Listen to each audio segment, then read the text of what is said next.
नमस्कार दोस्तों, आज की इस वीडियो में हम बात करेंगे अर्गला स्तोत्र के बारे में। अर्गला स्तोत्र करने से हमें देवी माँ की विशेष कृपा प्राप्त होती है। श्री अर्गला स्तोत्र का अपने आप में बहुत ही बड़ा महात्म है। दुर्गा सप्तशती के पाठ से पूर्व हमें श्री अर्गला स्तोत्र का पाठ करना होता है। श्री अर्गला स्तोत्र का पाठ करने से माँ भगवती की विशेष कृपा हमें प्राप्त होती है। तो चलिए श्री अर्गला स्तोत्र का पाठ करते हैं।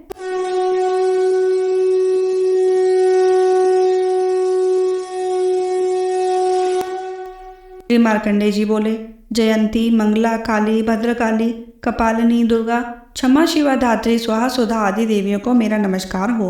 हे चामुंडा देवी, समस्त प्राणियों के दुख निवारण करने वाली आपकी जय हो। सर्वव्यापक देवी कालरात्रि आपकी जय हो। मधु तथा कैटभ दैत्यों का दलन करने वाली ब्रह्मा जी को वर देने वाली आपको नमस्कार हो। हे देवी, आप मुझे सुंदर रूप दो, जय दो, यश दो तथा क्रोध आदि शत्रुओं का नाश करो। महिषासुर का नाश करने वाली भक्तों की सुखदाता देवी जी को नमस्कार हो। मुझे रूप दो, जय दो, यश दो, शत्रुओं का नाश करो। हे रक्त बीज का वध करने वाली देवी और चंड मुंडासुरों का विनाश करने वाली माता, मुझे सुंदर रूप दो, जय दो, यश दो, शत्रुओं का वध करो।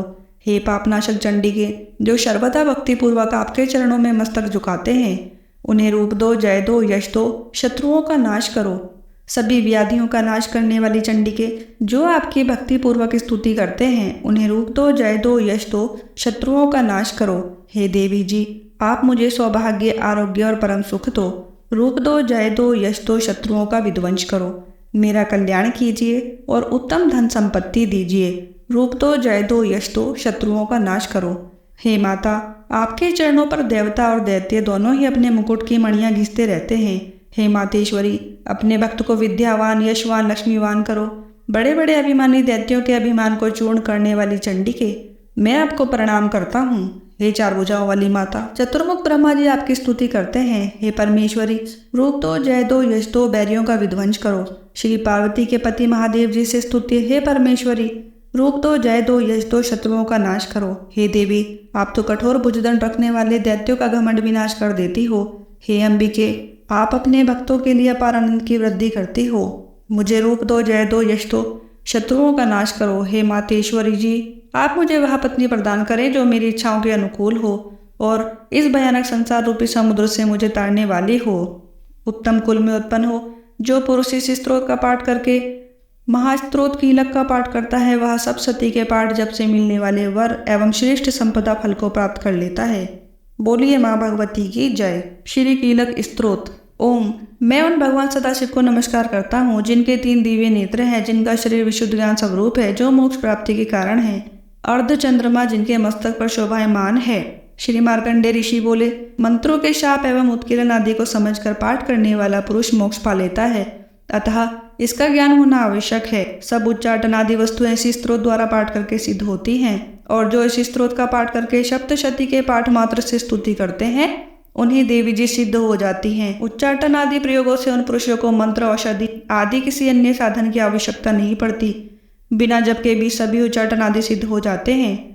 क्या समस्त उच्चाटन आदि इसी से सिद्ध हो जाते हैं? इस प्रकार की लोगों के मन में शंका हुई। तब उस शंका के निवारण के लिए सदाशिव ने लोगों को बुलाकर यह आज्ञा दी। यह सब सिद्धियां देने वाला शुभ स्तोत्र है। इस चंडिका स्तोत्र को भगवान सदाशिव ने गुप्त कर दिया। इस स्तोत्र के पाठ द्वारा प्राप्त होने वाला पुण्य कभी समाप्त नहीं होता। साधक सभी प्रकार का क्षेम प्राप्त कर लेता है। इसमें कोई भी संशय नहीं। कृष्ण पक्ष की चतुर्दशी अथवा अष्टमी के दिन एकाग्र होकर जो अपना सब कुछ भगवती को अर्पण करता है और फिर प्रसाद रूपेण ग्रहण कर लेता है, उस पर भगवती प्रसन्न होती हैं। इसी रूप के कीलक द्वारा महादेव ने इसे भी कीलन कर दिया है। जो इसके द्वारा सप्तशती का निष्कीलन करके स्पष्ट होकर नित्य पाठ करता है, वह सिद्ध हो जाता है। देवी जी का गण एवं गंधर्व होता है, वह कहीं भी घूम रहा हो, उसे कोई भय नहीं होता, ना ही उसकी अकाल मृत्यु होती है। देहांत होने पर वह मोक्ष पाता है। इसलिए इस कीलक स्तोत्र को समझकर तथा उसका उत्कीलन करके पाठ करना उचित है। जो इस प्रकार नहीं करता, उसका नाश होता है। तभी तो बुद्धिमान इसे समझकर ही उत्कीलन से संपन्न स्तोत्र का पाठ आरंभ करते हैं। जो कुछ भी रमणियों में सौंदर्य, सौभाग्य आदि दिखाई देते हैं, ये सबके सब श्री देवी की कृपा के फल हैं।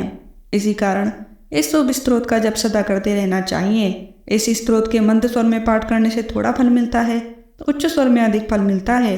सभी सिद्धियां प्राप्त होती हैं। अतः उच्च स्वर में पाठ याद करें। जिस भगवती की कृपा द्वारा सौभाग्य, आरोग्य, संपत्तियां, शत्रुनाश तथा परम मोक्ष की प्राप्ति होती है, उस जगत की माता की स्तुति करनी चाहिए। बोलिए माँ भगवती की जय। आशा करती हूँ कि मेरी वीडियो आपको पसंद आई होगी। वीडियो अगर पसंद आई है तो प्लीज़ आप इसको लाइक कीजिए, शेयर कीजिए और चैनल को सब्सक्राइब करना ना भूलें। धन्यवाद।